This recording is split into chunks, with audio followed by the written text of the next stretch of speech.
한국은행이 고물가를 억제하기 위해서 사상 처음 기준금리를 한꺼번에 0.5%포인트 높이는 이른바 빅스텝을 단행했습니다.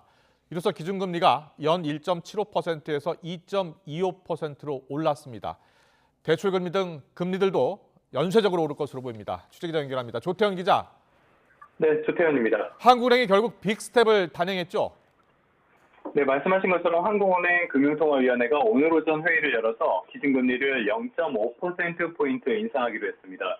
이에 따라 기준금리는 연 1.75%에서 2.25%로 오르게 됐습니다.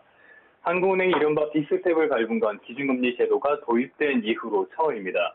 또 4월과 5월에 이어 7월까지 세 차례 연속 기준금리를 높인 것도 사상 최초입니다. 지난달 소비자 물가 상승률이 외환위기 이후 거의 24년 만에 6%대로 올라설 정도로 고물가가 심각한 상황입니다. 여기에 앞으로의 물가 상승률 전망치라고 볼 수 있는 기대 인플레이션율도 10년여 만에 가장 높은 3.9%로 치솟으면서 고물가 심리부터 꺾기 위해 빅스텝이란 충격요법을 선택한 것으로 풀이됩니다.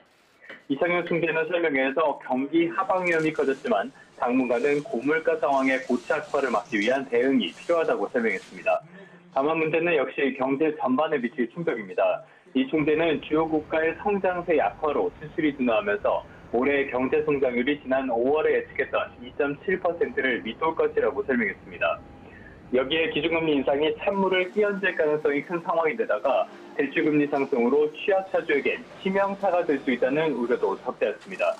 일단 한국은행은 물가 흐름이 전망에서 크게 벗어나지 않는 이상 추가적인 빅스텝은 없을 것이라고 설명했습니다.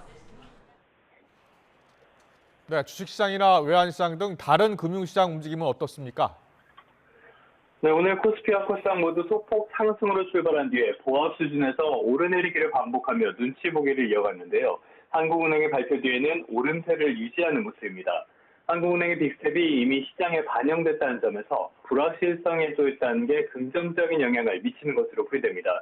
지금 코스피 시장은 어제 종가보다 0.58% 오른 2,330선에서 거래가 진행되고 있고요. 코스닥은 조금 더 많이 올라서 1% 중반대 정도 오름세를 보이고 있습니다. 어제 8원 넘게 오르면서 연고점 기록을 새로 쓴 원달러 환율은 오늘은 내리면서 1,300원대 초반에서 거래가 진행되고 있습니다. 다만 이런 추세가 이어질지는 미지수인데요. 기준금리 인상으로 경기 침체 가능성이 커지면서 위험자산 선호 심리 역시 축소될 것으로 보이기 때문입니다. 이 경우 위험자산인 주식시장을